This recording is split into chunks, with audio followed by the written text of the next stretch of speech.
Hello, everyone, and welcome to a new episode of App Consulting Sites. I'm your host, Matteo, and I'm here with my, presidential friend, Marc. Hello, Marc. Hello, everyone. I'm calling in live from the Four Seasons. Yeah, I saw that. I see that you chose a very important place for today's episode. It is. Yeah, indeed, I did. And this place has so many activities to the left and to the right. You basically have to be here to feel the spirit of this place. I trust you. I trust you. I mean, I can see your excitement, so that's okay for me.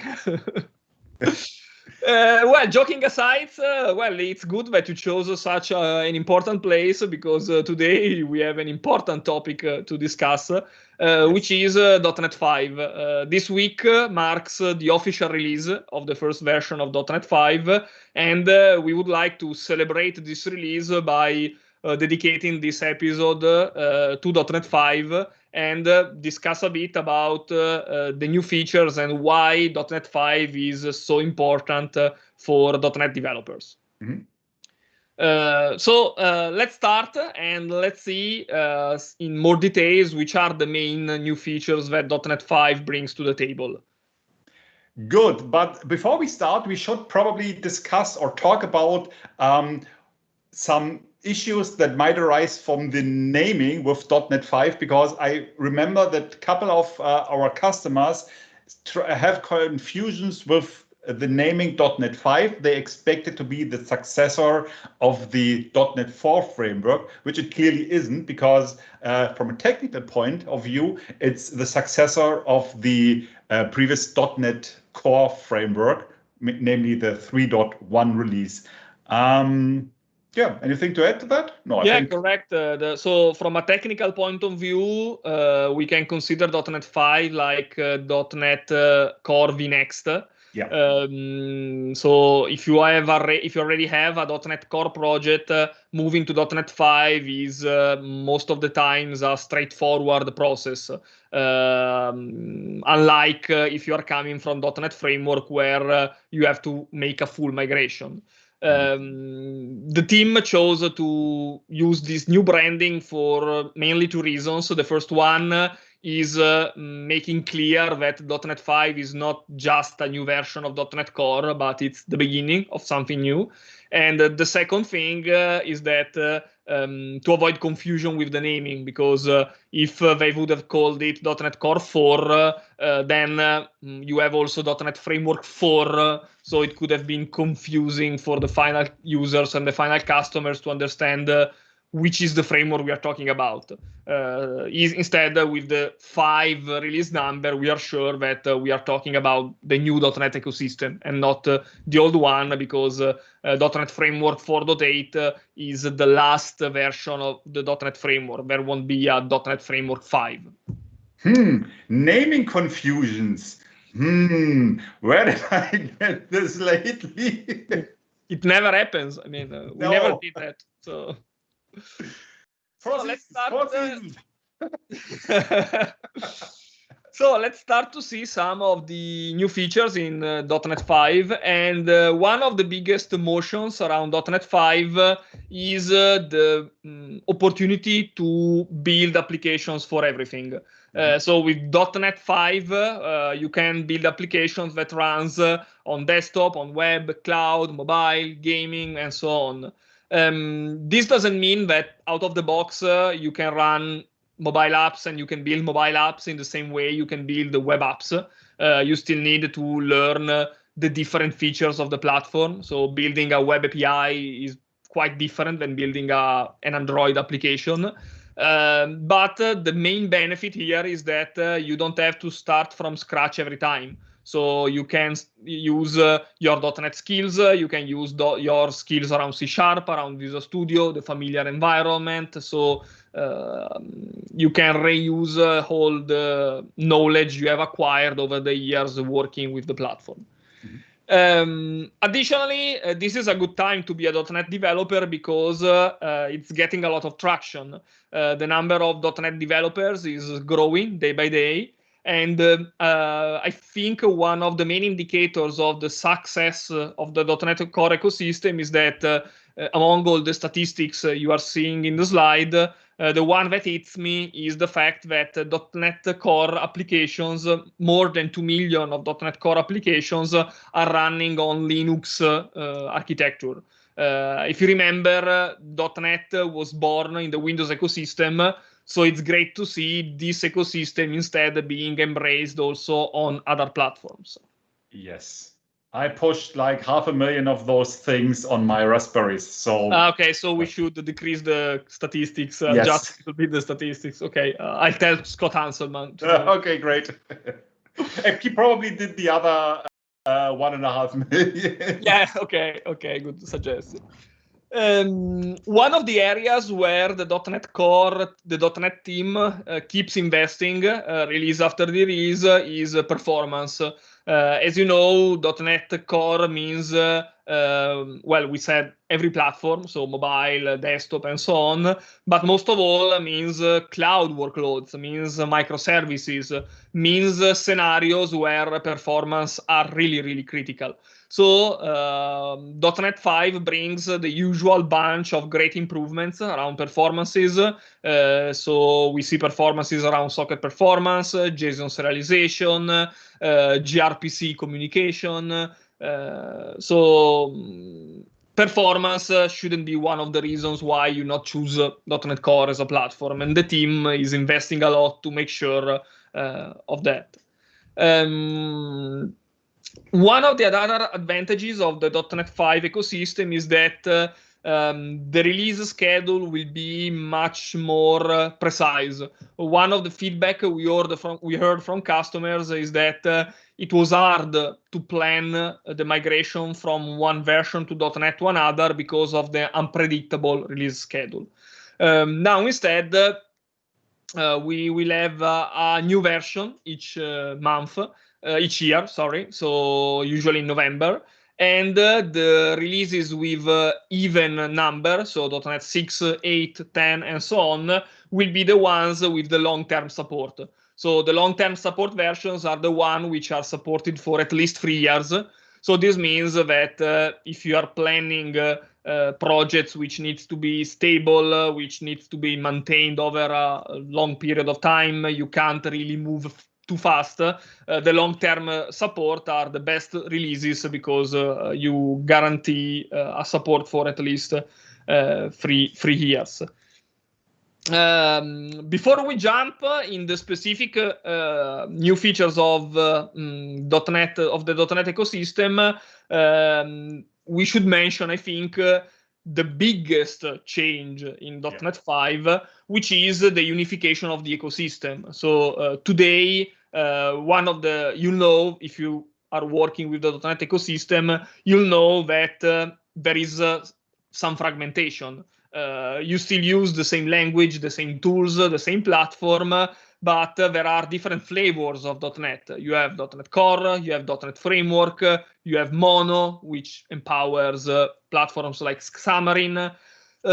So the outcome is that you can't really share everything across every platform. And this is, for example, why the team a while ago has created .NET Standard. For having a way to share libraries and code across different flavors of the .NET ecosystem.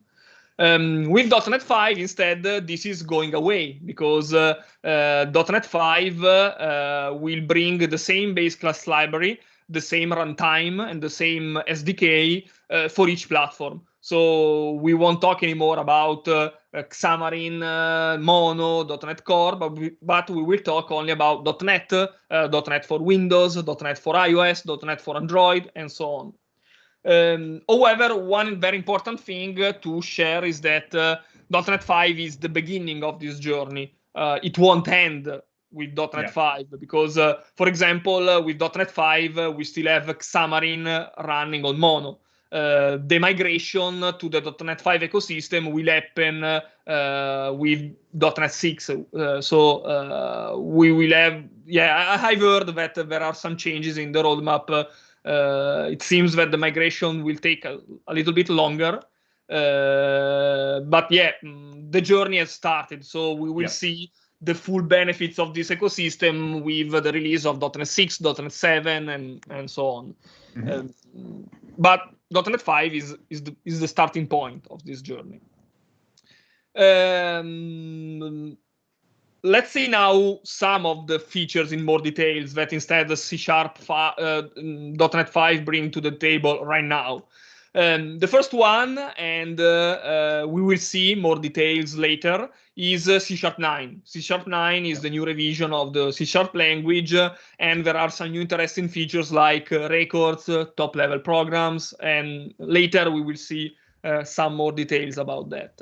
There are a lot of sorry, I went too fast. There are also a lot of investments around what we call the cloud native experience, so building experiences for the clouds. So for example, there are improvements around generating REST APIs, generating APIs using the new gRPC model, faster cross-platform development. So using the WSL, the Windows Subsystem for Linux, you can build experiences for Linux faster and in a better way. You have features that can help you in building microservices. Overall, there are a lot of investments that will make your experience of building services and application for the cloud much better.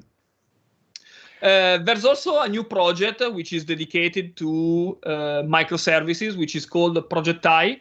Marc, do you have any more insights about this?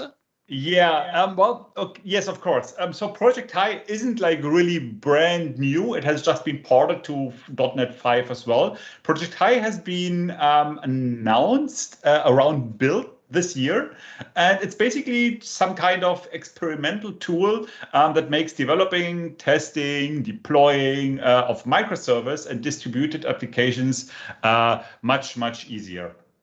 So basically, we do have we now have the way of running many services with one command. We can use dependencies like those regular or default dependencies in containers. We don't have to write Docker files for that. We do have it's kind of like service discovery. We have automated deployment for the .NET applications to Kubernetes. We get local dashboards for metrics, logging, debugging, and all of that is basically just wrapped into this one single configuration file. There is this Project .NET or Microsoft.NET project template which can be used, and this will basically then just run as some kind of service that wraps everything together. Again, this one is still experimental, so it's not yet ready for prime time, but this is basically our, in a sense of ours as Microsoft, idea of how to make this entire microservice development and debugging process or build process much faster and much easier for the developers. Okay, interesting. Okay. So let me just go on with the C# improvements Matteo just teased. So for one, we do have the records. The records or the record type is now basically it's some kind of tuple which we already knew from before, but this time no. Can you please go back? So I'm just doing the entire overview. So the records, I will get to the records in a minute. Then we have the top level programs, which makes writing console applications much easier, much more JavaScript or Python like. So it's just now new. Yeah, so we get to that as well. Then we have targeted type, new expressions. We have more comparison patterns and so on. But we get into this in a minute. So let's start with the records. So a record is basically some kind of tuple. For example, you have this type of record, this type in this case, for example, 1, and you just provide it in the constructor with a couple of properties, and this one is everything you need to do. So you don't need to, you don't have to provide like the scatter and setup properties and stuff like that. So basically, if you just want to do some pokos and want to have those as one-liner using a record would be the way to go. It's still a class. It's not a struct or something like that, but it is immutable. So, or it can be used as immutable type, but per definition, it's immutable. And it's the interesting thing for this one is, for example, if you want to log this, usually remember when you had like the old Poco way where you wrote your properties and stuff like that, you have to override the toString method in order to give out a couple of properties. Now you just do the toString and it basically puts all the properties into one line, so you can just log this one. Also, it's database equality, not object-based. So you can, for example, compare record 1 versus record 2, and it's not doing, if you remember, so if you do an equal back then, it compared the objects, and the objects weren't usually equal, but now it just compares the data that resides within this records. And if those are equal, then your entire equal method will basically give back a true. Then we do have the init keyword. The init keyword is basically what we use as a base in the record settings. What it does is it sets the setup property of your properties to private. So you remember you had this, for example, you have to write this get and private set if you're, for example, filling your properties through the constructor. You can now have this, as you can see, with get and init, and this does basically the same. And as I said, this is the idea or the entire foundation of the record itself. So yeah, this is the init. So this makes just writing explicitly properties much easier. But for the records, it's basically the underlying structure. Then we have the top level programs. And this one is basically reducing the entire static main method boilerplate from the very easy command line programs. So as you can see, the complete program is using system console.writeline hello world, and that's it. Well, obviously it misses the semicolon, but okay. This is I think this is one of our appeasements to the, let's say, JavaScript or the script community, because when we were writing a console application, this was usually something that where we had your main method, and then you had a couple of things. You got your arguments, and then you had to work with your arguments and things like that. This was all of this was boilerplate. So they just reduced this part to what we can see here.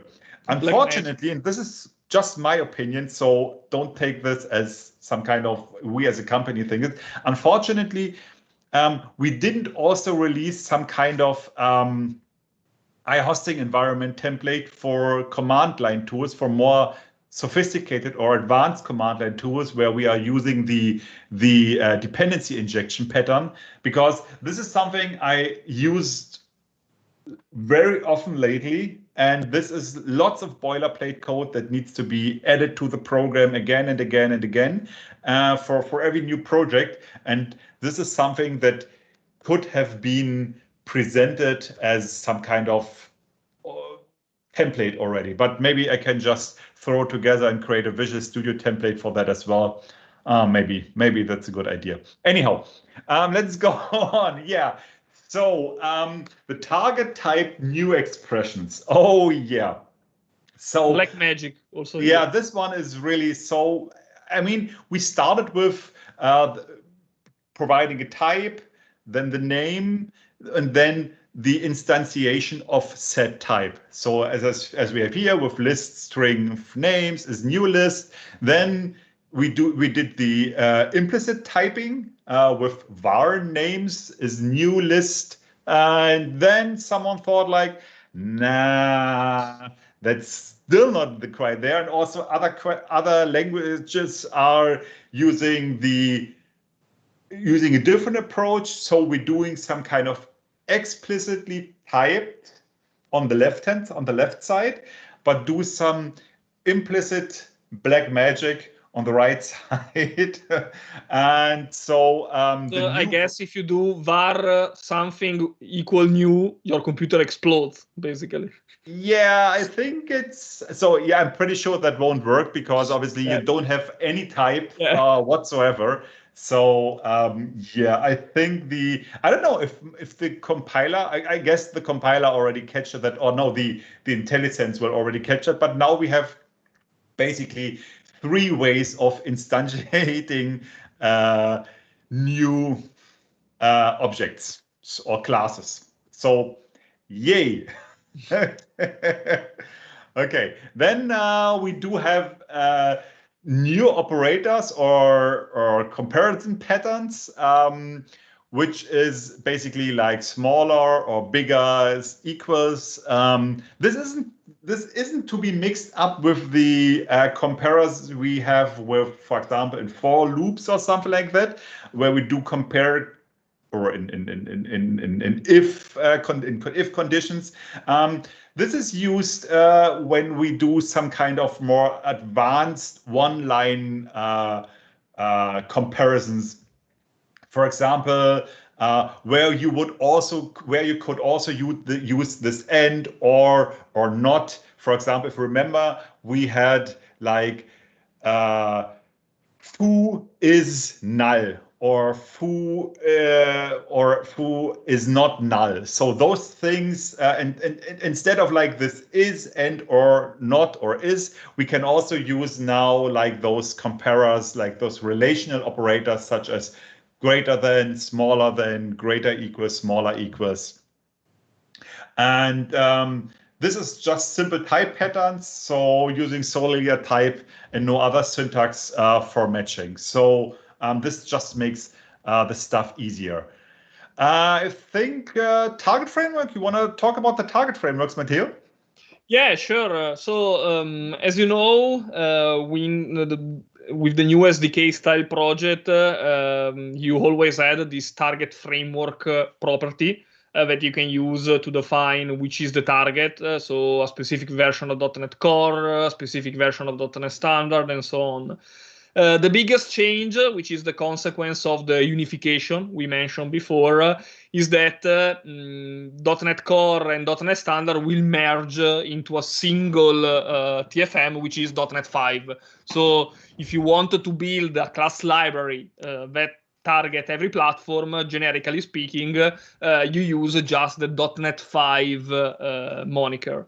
However, since now we have this global alias, we need also instead a way to target also specific flavors of .NET 5 because .NET 5 has a common range of APIs which are shared across every runtime.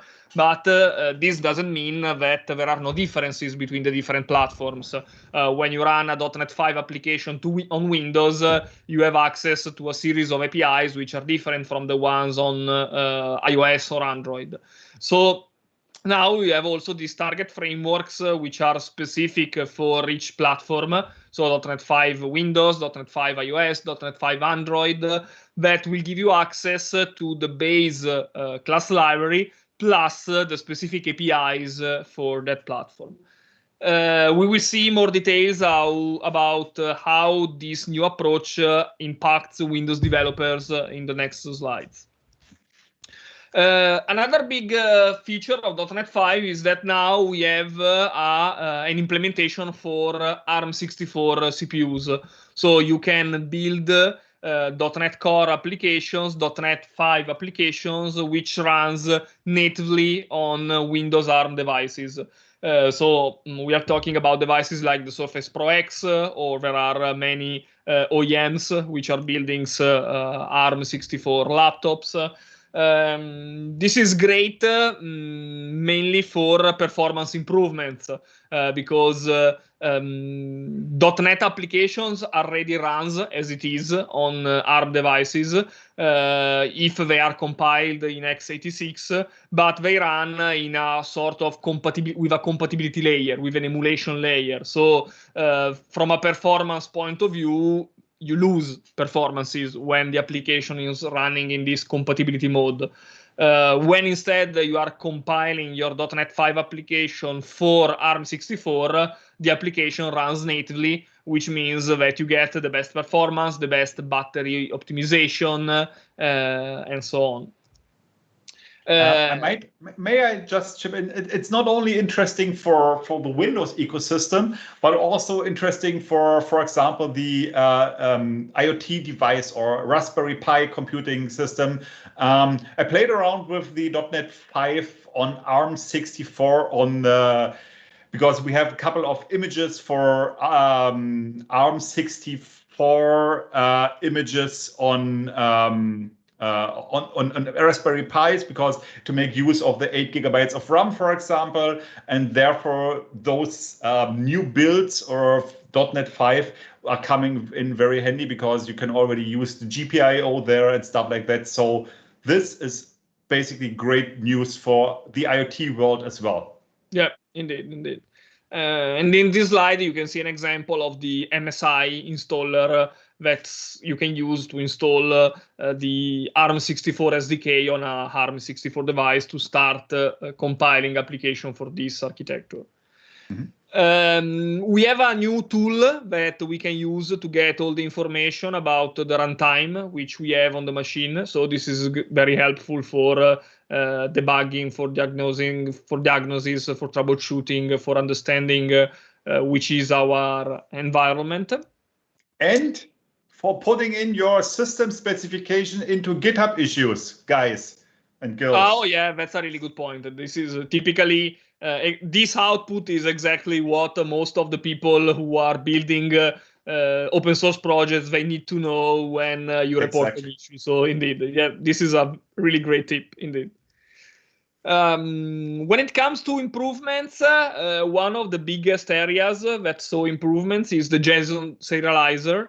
The first one is around usability. As we are going to see in the next slides, now you have extensions for the HTTP client.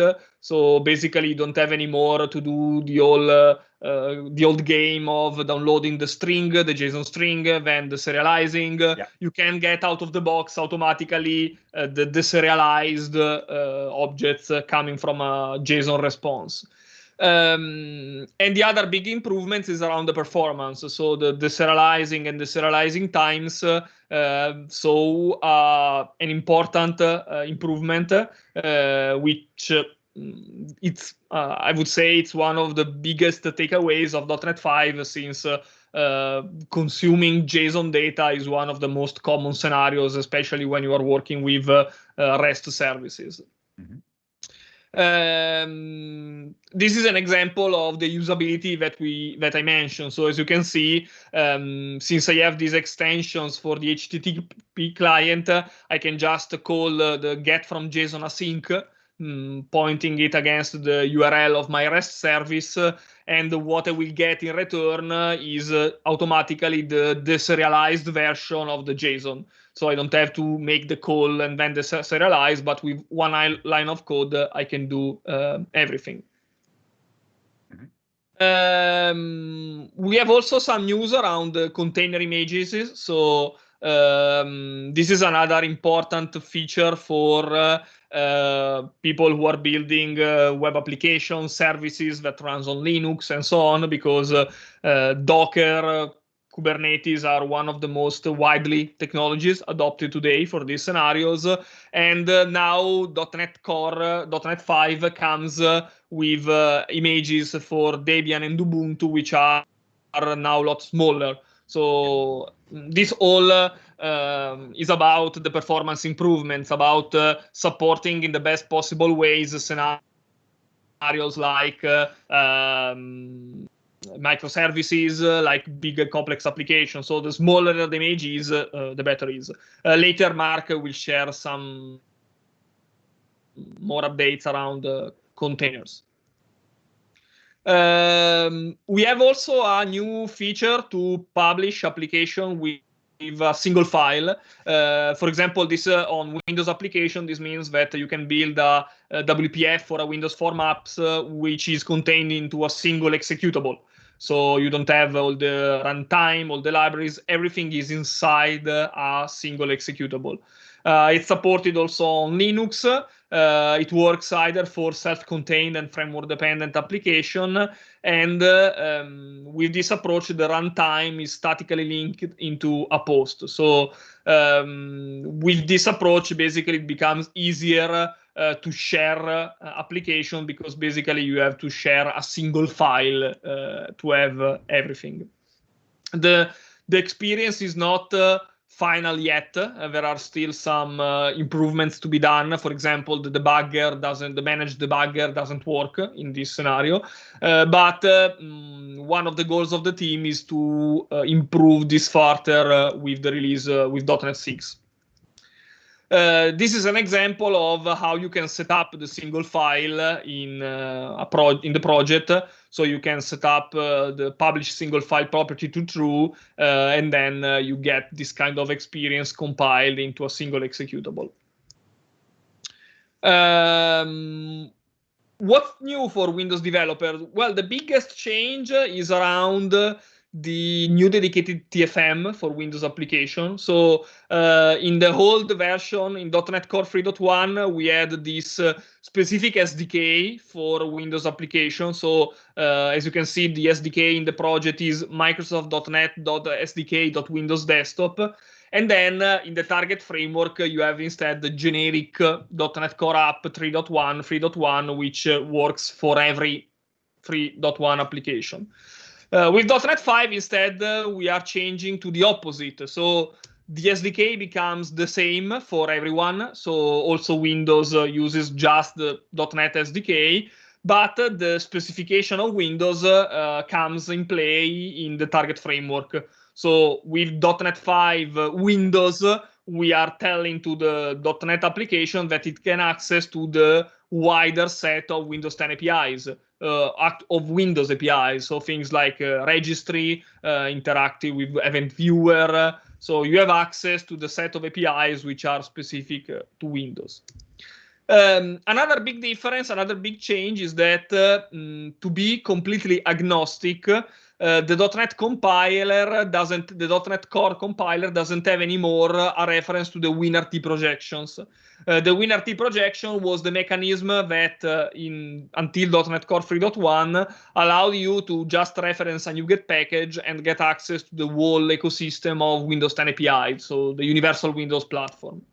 Now .NET 5 is agnostic, so the WinRT projections are not anymore in the compiler, but they have been moved to a dedicated NuGet package called C# WinRT, which contains this projection.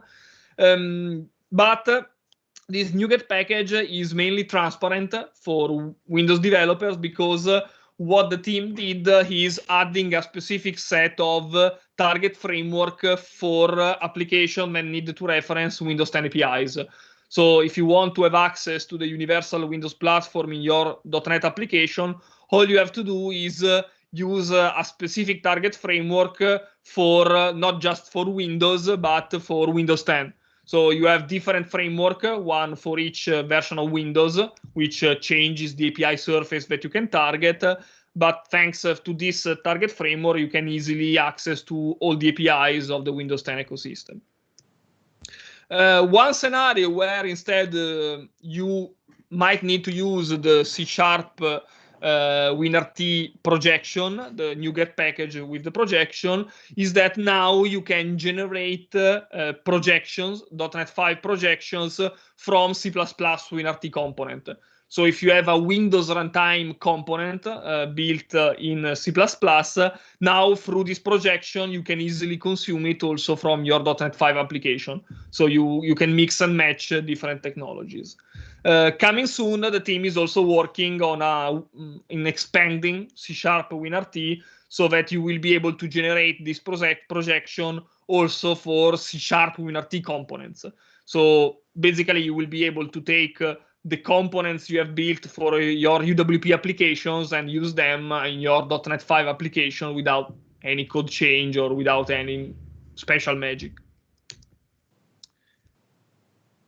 Okay. We said that .NET 5 is all about performance improvements. So, Mark, can you tell us a little bit more about these performance improvements? Yes, I'm quickly away. No, kidding. So yes, I mean, there were like really tons of performance improvements, but we tried to just pick those that seems to be most important to us. I assume there are others that are important to you, but for us, for example, one of the biggest thing was the performance improvement of collection, because I mean, every application is somehow using some sort of collections, for example, a dictionary or whatever. And what we tried to find out is like accessing, or what we improved was basically accessing the keys, or try to get the value, and those things which were already quite quick are now much quicker. So we have this, as you can see from the try get value, which is comparing the .NET 4.8 framework against the .NET Core 3.1 against the .NET Core 5. As you can see, we have almost like half the time to access a value. It now takes like half the time to access a value compared to .NET Core, and it's, I don't know, like factor of 8 or something quicker than with the regular .NET Framework 4 or 4.8. That's impressive. That is indeed impressive. One of the other more so important stuff, or important performance improvement I see is in the text process, because as with collections, you have to work with strings at some point. And this is basically doing, and this affects like the parsing, formatting, casing, searching, encoding, and everywhere. So we just put like a simple conversion here, where we basically converted a number to a string. And as you can see, the compared, so we even now we have like, it only takes like half the time compared, or almost half the time compared to .NET Core 3.1, and a fifth of the time compared to, or 20% of the time compared, now, well, it's more a quarter, compared to .NET 4.8. So working with text is now much quicker. As you can see here, we also have some examples where, for example, the encoding has become much quicker. Encoding is usually used when, for example, when you work with web input, which you have to encode to make sure that there isn't any malicious signs in there. Characters in there. So this one is getting much quicker again, like factor of 3, around 3. And if you, for example, searching your text or your strings for a couple of chars, like periods, commas, exclamation points, this one, I mean, this is almost 10 times faster than compared to the previous .NET 4.8 framework, or I mean, it's just like a little bit faster than compared to the .NET Core, but it's still very quick. And remember, this was what we used to learn in school and university. So don't do the text comparison or text processing stuff, because this is very costly on the processor. And as you can see, there's still lots of room to improve the performance, so we can have like results in the, as we have here, like in the 6 nanoseconds range. Yes, and everybody, speaking of text, everybody loves regex, and so does I. Usually, and this was basically when I was in university, we were told like don't use like real string comparison or stuff like that. Rather go for regex. And the same count for regex in. I mean, obviously we were learning different languages, but this same count was valid for the .NET framework. And the .NET regex was already quite fast, but there has been very little investment since like the first implementations of regex in the .NET, and now the teams have taken the regex implementations and had improved this by new types of vectorization. We have now better code generation. The expressions are analyzed and even quicker transformed. The lookups are much quicker. So this one is, so the already quick regex got much quicker. We also have a couple of numbers here. Yeah. Can you just show me the numbers? I mean, we do have this awesome regex that everybody, I mean, immediately sees and know what it's meaning. So we could have spared us the variable names, email, URI, IP. I think everybody would totally see it, that what this regex is doing. And as you can see, those regex are already pre-compiled. So this is basically like the main idea of having this, doing this very quick. And as you can see, if we are doing this benchmark, you can see email compared to, if you take the .NET 4.8 framework baseline, which is basically comparable to the .NET 1.1 implementation, which is a baseline of 1. And now we are at like 5% of the time it takes to do this matches, to find the matches.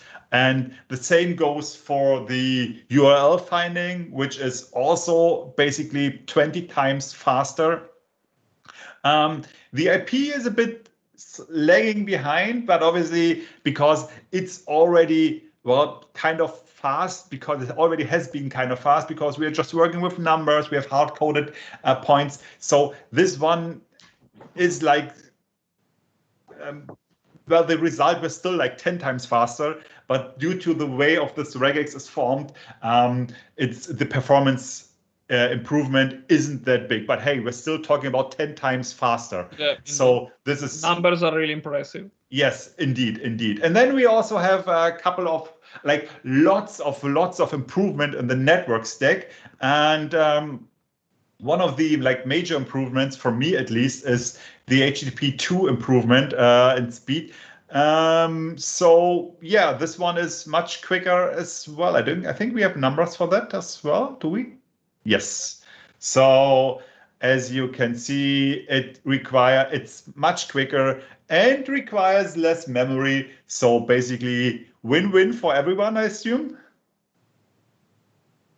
Oh yeah. Yeah, we mentioned the container before, and let's see some of these improvements. Yeah, so exactly. So obviously, and so yeah, a couple of things have changed with the containers and have improved with the containers.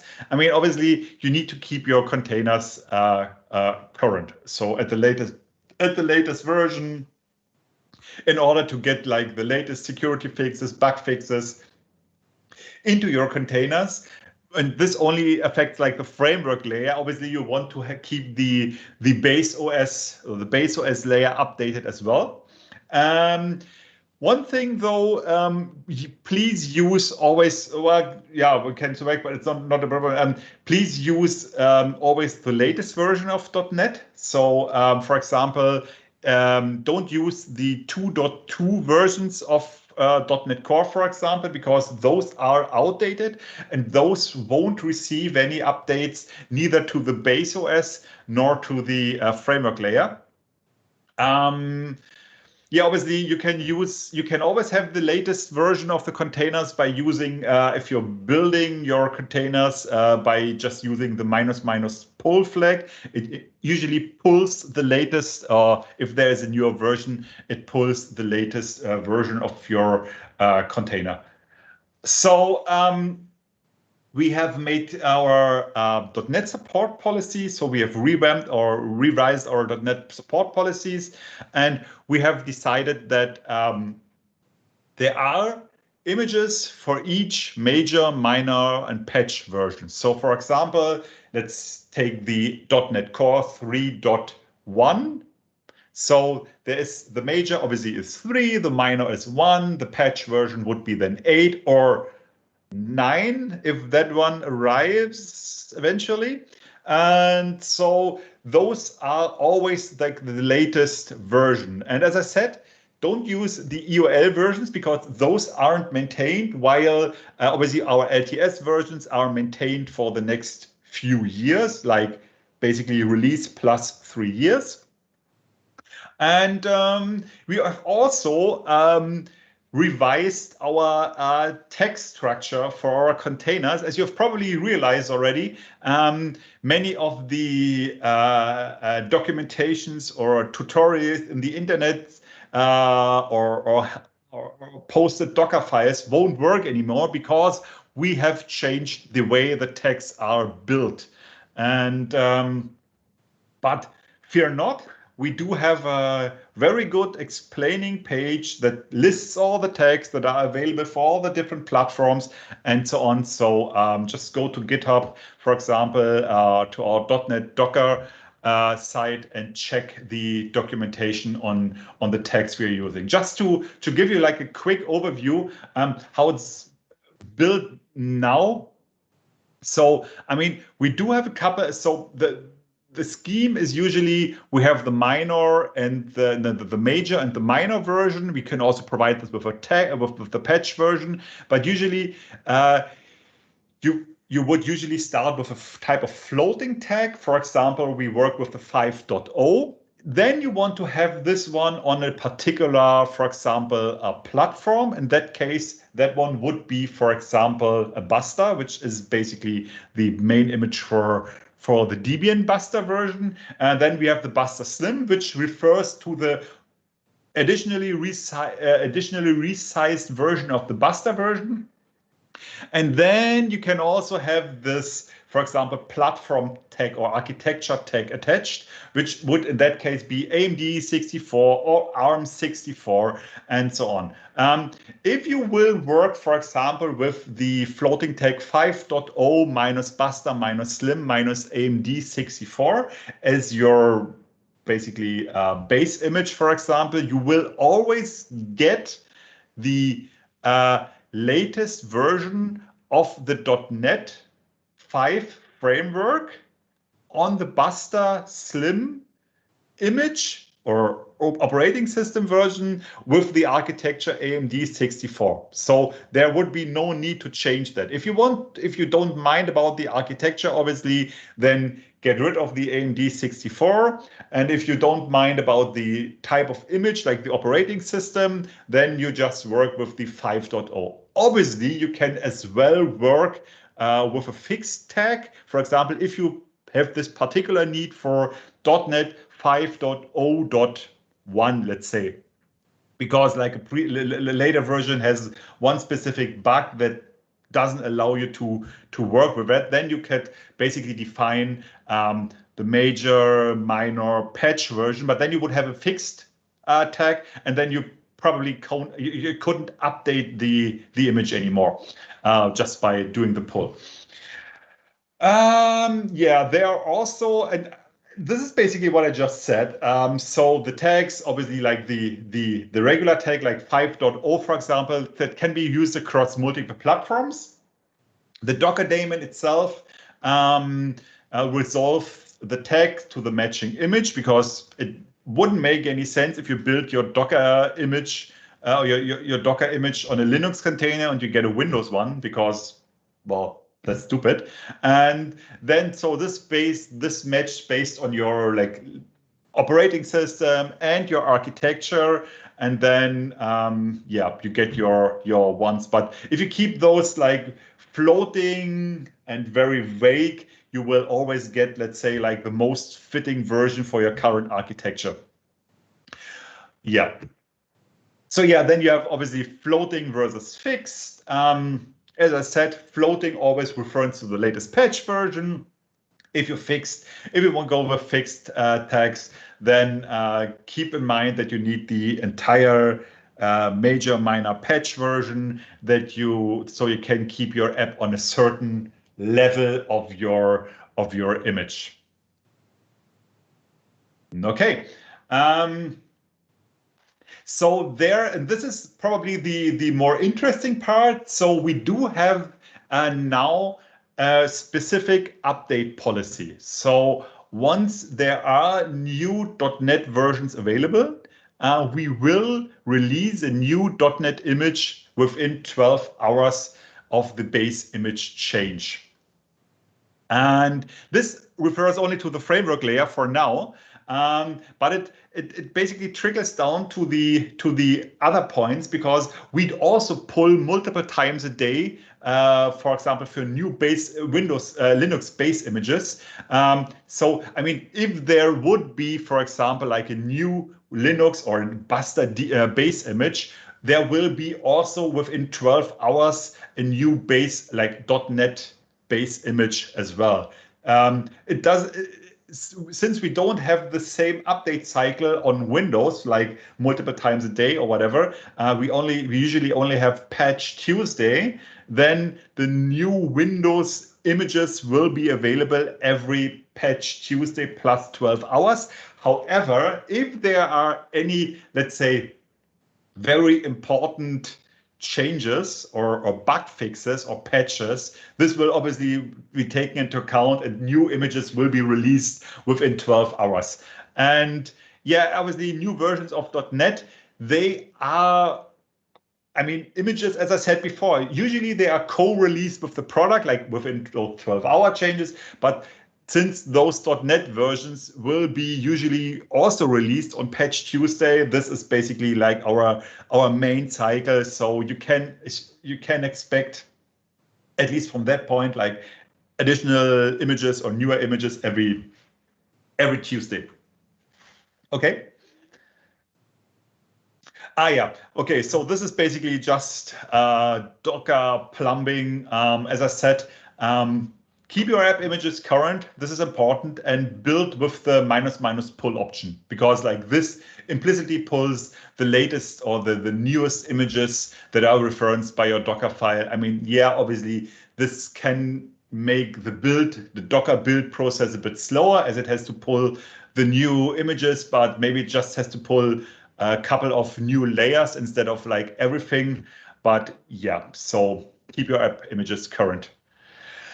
We have also added a couple of new ACR tasks. ACR stands for Azure Container Registry. Yes, we have lots of new things for Azure, but since the ACR tasks are more or less fitting to the entire container thing, we have automated tasks for Azure Container Registry. We can rebuild, for example, our images in the container registry whenever a new base image is available. And we do have other, like, we have schedule, for example, as a trigger. So you can say like, okay, every Wednesday at what is it, like 12 a.m. in Freedom Time? Never mind. So yeah. Never mind. But you can say like, okay, this is like the schedule is like every midnight or every moon. Yeah, so you have a new image. Okay, let's totally leave containers aside, and let's talk about the new or the improvements to the logging or diagnostics. As you know, logging or diagnostics is based on basically like 3 pillars, which is basically like the logging, like the actual log. Then gathering the metrics, which is basically getting the events and data over intervals of time or while the app runs and stuff like that. And we do have traces, which is basically like some kind of representation of a series of events. For example, if that happens, then that happened, then that happened, and that happened. Like the stack trace, as you know, as the developer, where you basically have like this trace which goes from where it happened to where it bubbled up and was catched. And obviously, distributed trace is something which is if you're working with distributed systems, then you will have some kind of distributed trace anyway in order to find the source reasons of stuff like that. So we do have the logging abstraction in the entire NetCore framework. Obviously, it is mainly available in the ASP.NET Core with the hosting environment or with the IaaS service provider. I mean, this concept can all be, the DI concept can always obviously move to other platform, to other project types. Like, as I said in the beginning, the console would work. I've ported this concept to Xamarin. This works pretty well as well, and it's quite fast.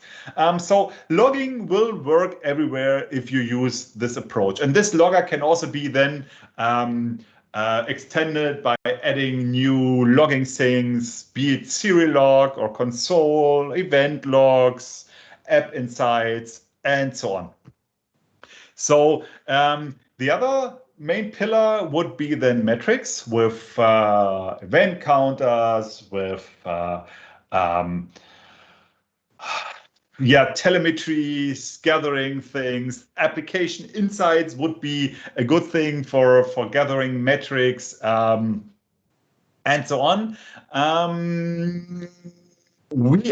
know we are so our main focus right now is application insights, but we are working on the open telemetry project, or we're collaborating with the open telemetry project, which is basically some kind of vendor neutral specification for metrics. And this will be part of .NET with the upcoming, like the .NET 6 versions. Obviously, fingers crossed, because like this is like 1 year ahead schedule. So, but let's hope that works. And so and then, as I said, like we do have the distributed tracing as the third pillar, and we do have already an implementation for the open telemetry stuff for the distributed tracing. We can already instrument in ASP.NET Core the HTTP client through our diagnostics namespace. So everything of that works and is all supported in the .NET versions we have right now. But ta-da, and here we have it. So this is probably like one of the most impressive things that we have now. I mean, it is still kind of experimental, but the dotnet-monitor is basically some kind of external tool. And this time, as you can see it on this diagram, it's part of the of a containerized application. And what it does is basically it exposes your entire diagnostic artifacts with an HTTP endpoint or with a REST endpoint. So as you can see, yeah, exactly. So this is basically deployed, or this can be deployed as some kind of side-by-side or sidecar container, and it exposes through REST, obviously, processes, dump, the garbage collector dump, the trace, the logs, and the metrics. So basically, if you didn't know what's going on, for example, in your containers, now with dotnet-monitor, you will know. I mean, obviously, again, this is experimental.